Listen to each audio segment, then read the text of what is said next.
Merci, Monsieur le Président. Madame la Ministre, Madame la Présidente de la Commission des Affaires sociales, Mesdames et Messieurs, mes chers collègues, le sujet qui nous réunit aujourd'hui ne peut laisser personne indifférent. Les cancers pédiatriques frappent dans notre pays chaque année 2500 enfants et adolescents, dont 500 décèdent. Après les accidents, il s'agit de la deuxième cause de mortalité des enfants, la première par maladie. Ces cancers sont cependant des maladies rares. Rares par rapport aux 400 000 nouveaux cas et aux 150 000 décès que l'on dénombre chez les adultes chaque année dans notre pays. Rares aussi par leur spécificité. Il y a une soixantaine de cancers pédiatriques différents dont les origines, le développement, les manifestations ont peu à voir avec ce que l'on connaît des cancers qui touchent les adultes. Sans noircir un tableau qui l'est déjà, je mentionnerai encore l'impact de la maladie sur la qualité de vie des jeunes patients qui ont fréquemment à souffrir de séquelles ou d'effets invalidants durables, dus notamment aux effets secondaires des traitements. Je mentionnerai aussi les risques de rechutes importants, de l'ordre de 35%, ou les dommages collatéraux sur la cellule familiale que l'on ne soupçonne pas forcément, qu'ils soient d'ordre psychologique ou économique. Même si les taux de survie des enfants et adolescents sont depuis quelques années de l'ordre de 80%, 5 ans après le diagnostic contre 50% pour l'adulte, ces multiples aspects suffisent à justifier que l'on apporte une attention particulière à ces cancers. Il est tout d'abord essentiel que l'effort de recherche soit renforcé en faveur des traitements pédiatriques, sachant que pour l'essentiel aujourd'hui, les médecins adaptent à l'âge et au poids des enfants les chimiothérapies développées pour les adultes, ce qui emporte de lourdes conséquences, souvent des années après la guérison du cancer. La prise en charge et l'accompagnement psychologique des enfants et des adolescents, dans le cadre des soins, mais aussi en vue de l'après-cancer et de la préparation de leur avenir, doivent également être améliorés. Enfin, une attention particulière doit être apportée au soutien psychologique et social de leurs familles. L'ambition de la proposition de loi que j'ai l'honneur de vous présenter ce matin au nom du groupe Modem et Apparentés et que la Commission des Affaires sociales a adoptée la semaine dernière est précisément de renforcer la prise en charge des cancers pédiatriques grâce à une approche globale et cohérente qui aborde ces problématiques complémentaires de front, à savoir la recherche, le soutien aux familles, la formation des professionnels de santé et le droit à l'oubli. Je ne reviendrai pas sur le débat que nous avons eu ici il y a quelques jours et que nous avons conclu en votant à l'unanimité un amendement présenté par le gouvernement augmentant de 5 millions d'euros le budget consacré à la recherche en oncologie pédiatrique. Nous savons que l'effort de recherche de notre pays est important, qu'il est reconnu au niveau européen et international et qu'il est porteur de programmes innovants. Pour l'illustrer, je mentionnerai le programme Accès e-Smart qui ambitionne de doubler en 2 ans le nombre de nouveaux médicaments proposés aux enfants et qui est d'ores et déjà répliqué aux Pays-Bas avant d'être prochainement développé dans 4 autres pays européens. C'est pourquoi, si l'article 1er de la proposition de loi évoque la question des crédits, il met surtout l'accent sur un sujet qui est apparu essentiel au fil des auditions auxquelles j'ai procédé, qui est celui de l'élaboration d'une stratégie décennale de lutte contre le cancer, définissant les axes de la recherche.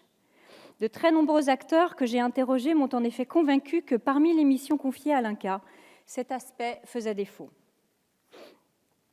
Au terme des dispositions en vigueur, l'INCa coordonne certes le dispositif national de lutte contre le cancer auquel participent de très nombreuses institutions et acteurs privés, organismes de recherche, universités, associations caritatives ou encore industries, mais j'ai aussi entendu le besoin fortement exprimé par les chercheurs, les associations de parents, par l'INCa lui-même, de la définition d'une stratégie nationale désormais considérée comme indispensable et d'un renforcement de la coordination de la recherche qui contribuera à en réduire la fragmentation et le manque de visibilité à moyen terme des financements. C'est la raison pour laquelle j'avais proposé à la Commission un amendement de nouvelle rédaction dont je me réjouis qu'il ait été adopté. Avec l'article 2, la proposition de loi reste sur le terrain de la recherche, mais cette fois sous un angle plus pratique. Il s'agit de faciliter la participation des mineurs aux essais cliniques initialement ouverts aux adultes, toujours de manière strictement encadrée, lorsque cela est pertinent et scientifiquement justifié. Je tiens à rassurer mes collègues qui ont pu émettre sur ce sujet des inquiétudes. L'article 2 que la Commission a adopté ne modifie en rien les règles de consentement des parents ni la protection des enfants. Toutefois, la mesure que nous vous proposons permettra d'éviter toute perte de chance des enfants face à des cancers pour l'heure incurables. La participation des enfants aux essais cliniques destinés aux adultes est également une condition primordiale pour que soient mis au point des traitements et une offre de soins qui leur sont véritablement adaptés.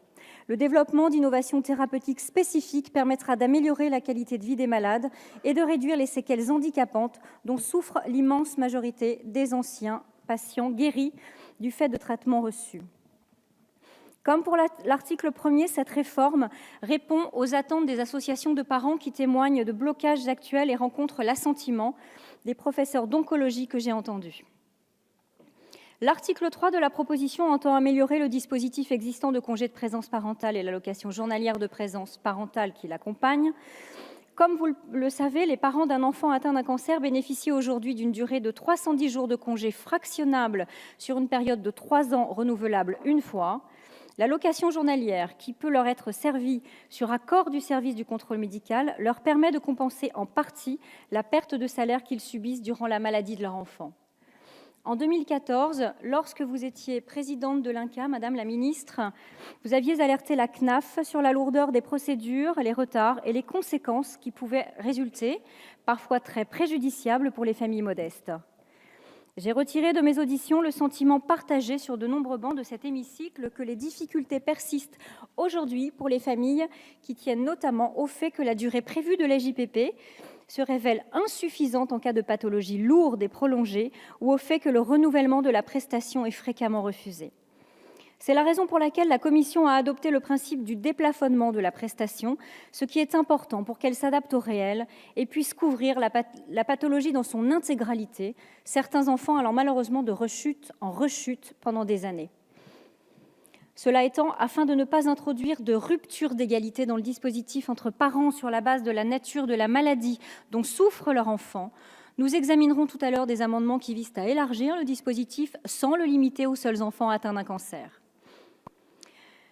Quant aux 2 derniers articles de la proposition de loi, ils n'ont pas été adoptés par la Commission et je le regrette profondément.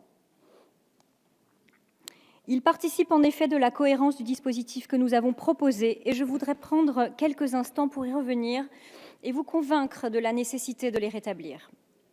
La prise en charge des enfants atteints de cancer suppose qu'une attention particulière soit apportée à certains aspects essentiels, tels que la douleur, qu'elle soit due à la maladie elle-même ou au traitement, tels que l'accompagnement psychologique des enfants, de leurs parents ou de leurs fratries, sur lesquels le bouleversement est considérable.